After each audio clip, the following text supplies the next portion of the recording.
Bismillahirrahmanirrahim. Assalamualaikum warahmatullahi wabarakatuh. Perkenalkan, nama saya Sohairi Saputra, NIM 123-12105 dari Prodi HKI 5C. Baiklah, di sini saya akan membuat tugas video edukatif tentang Pengadilan Tata Usaha Negara atau PETUN. Dari tugas video ini kami akan membuat video yang berdurasi 5-10 menit, di mana langsung saja pada intinya. Dari materi PETUN ini yaitu, pada video ini kita akan membahas secara singkat dan jelas mengenai Pengadilan Tata Usaha Negara atau PETUN. Materi yang akan kita bahas kali ini yaitu meliputi yang pertama ada sejarah PTUN di Indonesia, yang kedua ada kompetensi PTUN, 3 objek dan subjek PTUN, 4 alur penyelesaian sengketa PTUN, dan yang terakhir itu ada nanti asas-asas dalam hukum acara PTUN. Yang pertama di sini yang ada sejarah PTUN di Indonesia. Pengadilan Tata Usaha Negara di Indonesia lahir sebagai wujud perlindungan hukum bagi warga negara terhadap tindakan pemerintah. Dasar hukum utama PTUN adalah Undang-Undang Nomor 5 Tahun 1986 tentang Peradilan Tata Usaha Negara, yang kemudian diubah dengan Undang-Undang Nomor 9 Tahun 2004 dan Undang-Undang Nomor 51 Tahun 2009. PTUN mulai beroperasi secara efektif pada tahun 1991. Tujuan pembentukannya adalah untuk mewujudkan pemerintah yang bersih, berwibawa, dan taat hukum, serta memberi ruang bagi masyarakat untuk menggugat keputusan administrasi negara yang merugikan. Dan yang B di sini ada kompetensi PTUN. Kompetensi PTUN terbagi menjadi dua, yaitu kompetensi absolut dan kompetensi relatif.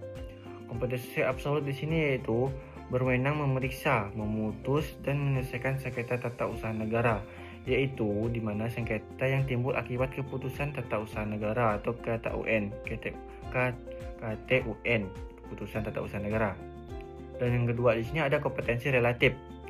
Kompetensi relatif di sini ditentukan berdasarkan wilayah hukum, di mana yaitu PTUN yang berwenang adalah PTUN ditempatkan kedudukan tergugat, yaitu badan atau pejabat tata usaha negara yang mengeluarkan KTUN.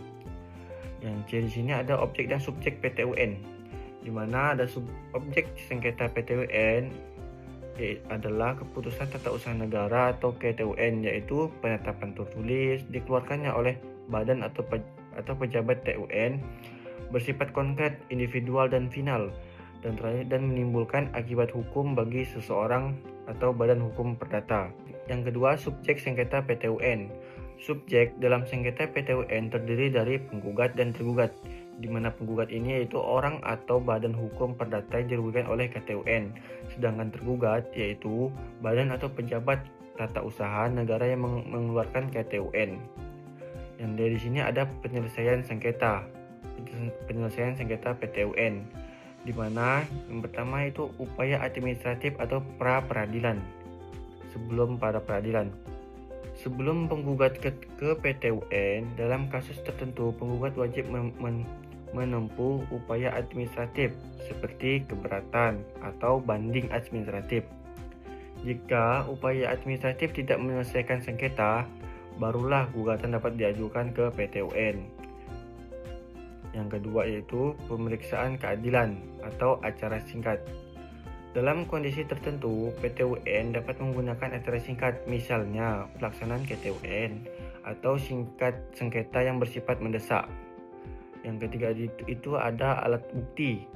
Alat bukti dalam hukum acara PTUN meliputi surat atau tulisan, keterangan saksi, keterangan ahli, pengakuan para pihak, dan pengetahuan hakim.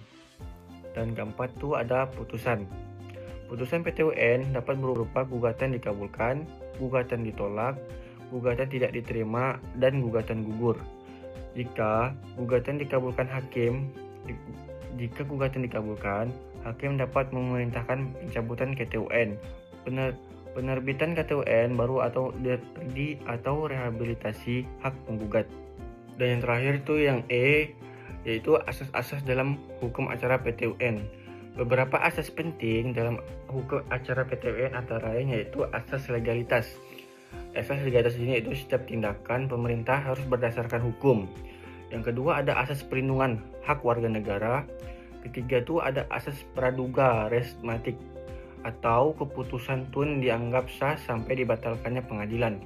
Yang keempat itu ada asas hakim, di mana hakim berperan aktif menggali kebenaran. Dan kelima itu ada asas sederhana atau cepat dan biaya ringan. Dan keenam, asas keterbukaan. Persidangan terbuka untuk umum kecuali ditentukan lain. Itulah tadi, demikian pembahasan singkat mengenai Pengadilan Tata Usaha Negara atau PT-UN. Semoga video ini dapat membantu memahami peran PT-UN sebagai sarana kontrol terhadap tindakan pemerintah dan perlindungan hak masyarakat. Terima kasih, sekian dari saya.